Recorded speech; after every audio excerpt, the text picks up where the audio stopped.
At 67, Michael Madsen finally opened up about Quentin Tarantino. Michael Madsen was born on September 25, 1957 in Chicago, Illinois, into a working-class family that shaped his down-to-earth, no-nonsense way of looking at life. He started his creative path not as a movie star, but as a theater student, working hard on stage and building a deep respect for old-school acting ways. Early on, he studied at the Steppenwolf Theater Company, where he worked with future big stars and learned the hard work and real emotion needed for great acting. These early years gave him a solid base that later helped him bring true realness to even small roles on screen. He first got more notice in the early 1980s with roles in movies like War Games in 1983, where he played a young military officer, and The Natural in 1984, where he acted with Robert Redford. These early parts showed off his strong look and quiet power, even when he wasn't on screen much. As the years went on, Madsen kept adding different supporting roles to his list, becoming known as a dependable and interesting actor who could make any movie better. Michael Madsen's career hit a big moment with his work alongside director Quentin Tarantino. His role as the cruel but somehow likable Mr. Blonde, aka Vic Vega, in Reservoir Dogs in 1992, became super famous right away. The movie's scary torture scene, made even chillier by Madsen's calm acting, made him a real star in movies and introduced him to lots of new fans. Instead of making the bad guy flat and simple, Madsen added a scary calm and surprise that made the role one people never forget. This teamwork with Tarantino went on for years, making Madsen's place in movies even stronger. In Kill Bill Volume 2 in 2004, he gave a quieter, more thoughtful performance as Bud, a former killer living in shame. The role showed Madsen's skill at showing sadness, anger, and tiredness under a tough outside, adding real feeling to the movie's big story. Later, in The Hateful Eight in 2015, he came back to Tarantino's group as Joe Gage, again bringing danger and mystery to a movie full of tension, talking, and tricky morals. These roles together made Madsen a main part of Tarantino's movie world, and an actor perfect for complicated good and bad characters. Besides his Tarantino work, Madsen showed up in many other famous movies in all kinds of styles. In The Doors in 1991, he played poet and beat legend Tom Baker, helping Oliver Stone's wild picture of the famous rock band. That same year, he was in Thelma and Louise in 1991, a huge movie of its time, adding to its deep feelings with his quiet acting. In Free Willy in 1993, he surprised people with a kinder, father-like role, proving he could connect with family viewers too. His part in the sci-fi thriller Species in 1995 took him back to darker stuff, while Donnie Brasco in 1997 put him with Al Pacino and Johnny Depp in a tough look at crime groups. Madsen also hit big movies, playing a bad guy in the James Bond film Die Another Day in 2002, and later joining the wild, dark violence in Sin City in 2005. Even in fun comedies like Scary Movie 4 in 2006, he showed he could joke about his tough guy image, proving he had a funny side about his own style and career. Besides movies, Michael Madsen made a big mark in video games with his deep, tired-sounding voice. His rough, worn-out tone was just right for game stories, where he made characters real in games like Grand Theft Auto 3 in 2001 and Narc in 2005. He got special praise for his voice work in the Dishonored games from 2012 to 2017, where he added real feeling and tricky morals to the game's world. His acting in The Walking Dead Season 2 showed he could bring weakness and danger just with his voice, and in Crime Boss, Rocket City in 2023, it proved people still wanted his strong presence late in his career. Outside acting, Madsen was also a poet and writer, putting out several books of poetry that showed his thoughtful side, personal fights, and love for old American books. His writing let fans see a gentler, deeper part of him, often dealing with love, loss, regret, and getting older. These books helped people understand the real man behind the tough roles and showed he was a true artist, not just a movie face. Behind Michael Madsen's famous on-screen toughness was a very personal life full of love, loyalty, and huge heartbreak, one that showed a much more complicated guy than the dangerous roles he played. Madsen became a dad young, with the birth of his daughter Jessica on March 24, 1979, from his relationship with Dana Meckling.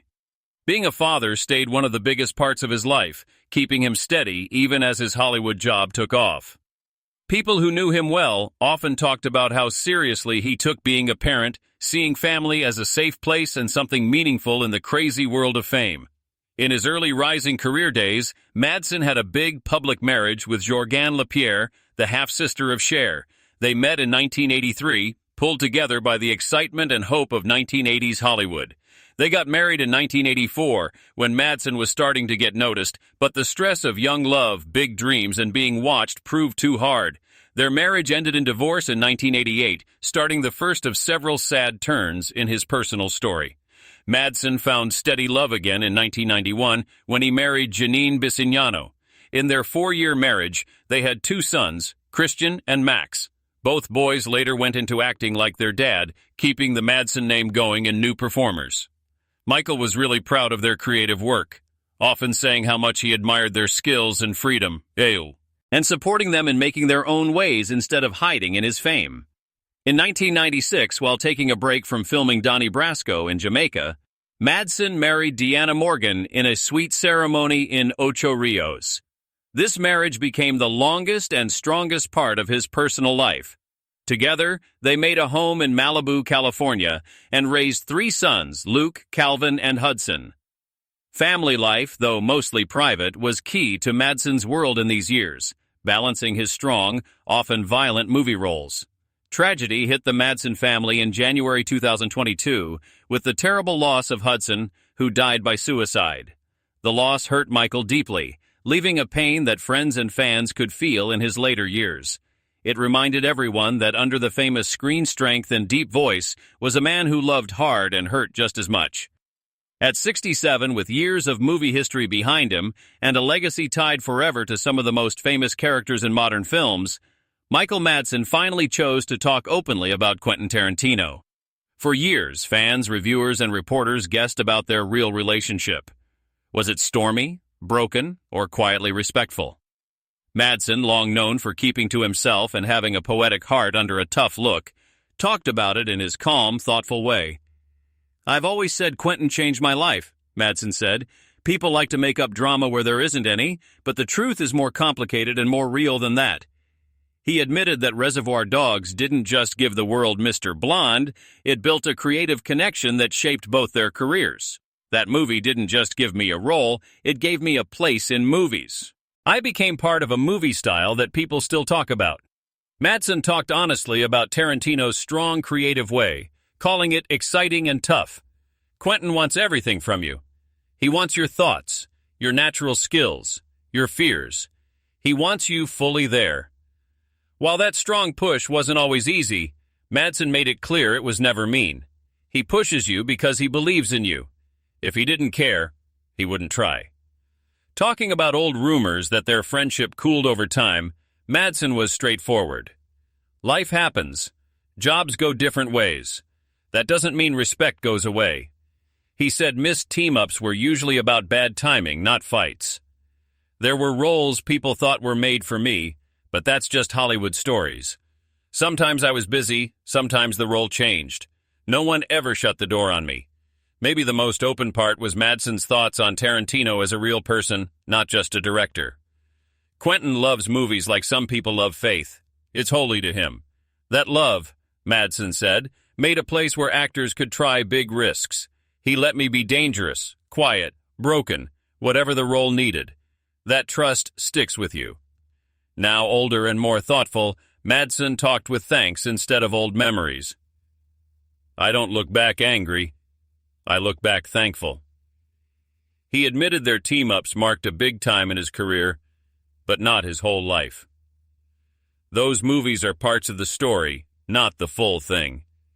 In the end, Madsen pushed away any idea of old anger. "There's no fight. There never was." Instead, he gave a simple truth from years and experience. "Quentin Tarantino believed in me when it counted most. For that, I'll always be grateful." In the quiet early morning, at about 8:25 a.m., Pacific Daylight Time on July 3rd, 2025, Michael Madsen's life ended suddenly and sadly. Emergency helpers were called to his home in Malibu, California, after worries about how he was doing. Malibu, long linked to both the shine and loneliness of Hollywood life, had been Madsen's safe spot in his later years, a place where the rough beach and distance from the business matched his thoughtful, often alone stage of life. When helpers got there, they found him not responding. Even with their tries, it was clear nothing more could help. Michael Madsen was said dead at age 67, ending a career and life as strong, firm, and complicated as the roles he played so well on screen. The official cause of his death added seriousness and thought to the news. It was ruled that Madsen died of heart failure, with long-time heart disease listed as a big underlying issue. Adding to this was his known fight with alcoholism, a struggle that followed him for years and was often mixed with his creative spark and personal struggles. Friends and co-workers had long talked about Madsen's two sides, a smart, poetic heart with huge talent and a man carrying deep hurt that he sometimes tried to quiet with drinking. His death wasn't seen as just a sudden health thing, but as the end of years of body stress and emotional pain. For many who knew him or liked him from far away, how he passed felt sadly fitting with the real, tough-lived truth that marked his life. In the days after his death, things turned to remembering and final plans. His ashes were first kept by his widow, Deanna Morgan, a time that let private sadness away from public eyes. This quiet time showed the very personal side of loss, especially for someone whose life was so public and whose look became famous. In the end, Madsen's remains were buried at Mount Sinai Memorial Park, a place known for honoring people from entertainment and more. The burial was a last part, one of respect and forever, giving a spot where family, friends, and fans could say goodbye. Michael Madsen's death touched people far past the simple facts of time, place, and cause. It made people think about a man full of opposites, tough yet sensitive, scary on screen, yet kind and deep in private times, a Hollywood bad guy who was also a poet inside. His passing closed the chapter on a unique force in American movies, but it also made his legacy stronger as an artist who lived.